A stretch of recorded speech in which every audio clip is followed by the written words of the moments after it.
L'important, c'est la rose, l'important, c'est la rose, l'important, c'est la rose, crois-moi. À 8h17, Tania s'est vêtue d'un joli bouquet de fleurs pour venir vous parler des roses. Oui, on parlait avec Philippe Collignon à 6h30 ce matin de la fête de la nature. Il y a aussi une fête des roses. C'est pas ici, c'est au Maroc. C'est au Maroc. Alors cette fête, c'est quelque chose d'incroyable. La fête des roses. On part à 90 km de Ouarzazate, un peu au sud-est du Maroc, dans le désert. C'est une histoire qui m'est un peu personnelle. J'entends parler de la vallée des roses depuis toujours et ça me paraît complètement surréaliste. Au milieu du désert, un endroit où poussent des roses. Des roses, pourquoi des roses? Ça sent très très bon, ça sent la rose partout. Alors c'est un oued qui rend cette culture possible, un oued qui descend du Haut-Atlas, qui est juste à côté, à 4000 mètres d'altitude et qui descend et qui irrigue donc cette ville qui s'appelle Klat Mgouna. Donc en cherchant un peu, j'ai en plus découvert qu'il y avait une fête qui célébrait la récolte de ces roses chaque année au mois de mai. Le Moussem des roses, qui est très connu des Marocains, beaucoup moins des étrangers. Va savoir pourquoi. Parce que c'est une fête qui est extraordinaire. On a pu y aller.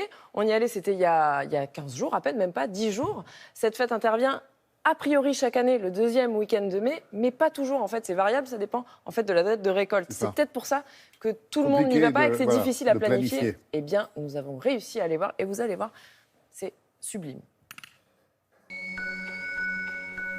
Bientôt 90 km nous séparent de Ouarzazate. 2 heures à suivre cette seule et unique route. Le désert caillouteux, le soleil qui cogne, au loin, l'Atlas marocain et les plus hauts sommets du Maghreb. Et soudain, une apparition, presque un mirage, une hallucination. Magie, merveille, on est en plein milieu du désert et regardez où on se retrouve. C'est tout de même formidablement étonnant. On est au milieu d'une parcelle de roses, en plein milieu du désert. Ça sent délicieusement bon. C'est sucré, c'est très doux. Ça sent la rose, quoi, tout simplement. La rose damascine, c'est avec elle qu'on fait l'eau de rose ici au Maroc. Et c'est elle, cette petite rose, qui va guider notre voyage. La légende raconte qu'au XIe siècle, un groupe de pèlerins berbères de retour de la Mecque aurait ramené ces roses dans leur vallée, bouleversés par leur beauté. Comme des ronces protectrices, ils s'en servent dans un premier temps pour clôturer les parcelles, puis réalisent que l'arbuste est généreux, que l'on peut en tirer une eau subtile aux multiples vertus. L'économie de Klat Mgouna fleurit. Aujourd'hui, les femmes ne restent plus à la maison, elles travaillent au champ et dans les coopératives, une émancipation par la rose. Et un travail de titan, entre 10 et 40 kilos de pétales par jour, par cueilleuse, 1 kilo de pétales distillés pour 1,5 litre d'eau de rose, le produit phare donc, mais les dérivés foisonnent, tous plus originaux et roses les uns que les autres. Au mois de mai, la récolte touche à sa fin. La petite ville de moins de 20 000 habitants va en accueillir des dizaines de milliers en plus.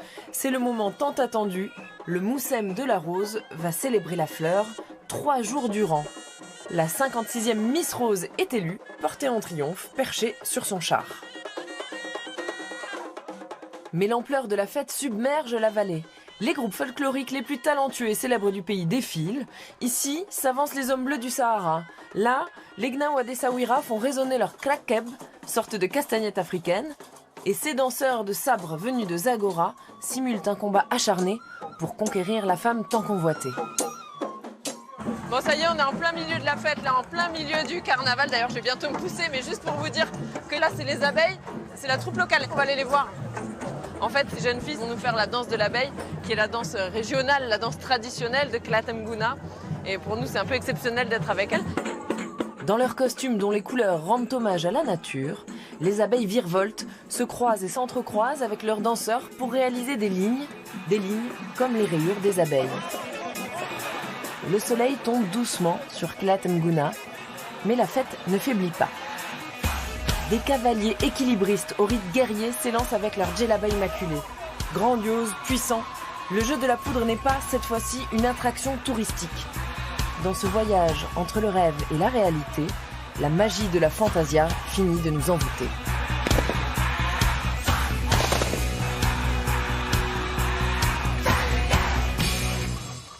super, puis il n'y avait personne, Sublime. enfin j'allais dire, pas de Sublime touristes. quoi. fantasia. Mais pas de touristes étrangers, c'est ça qui est extraordinaire. On a peut-être l'impression d'avoir déjà vu ces images de folklore, Peu importe. de tradition, mais c'est pas du tout les mêmes en fait, parce que là c'est vraiment authentique. Allez-y, c'est l'année prochaine, c'est dans un an, vous pouvez préparer. Merci beaucoup Tania pour Avec ce plaisir. joli voyage et ces belles fleurs, bien sûr.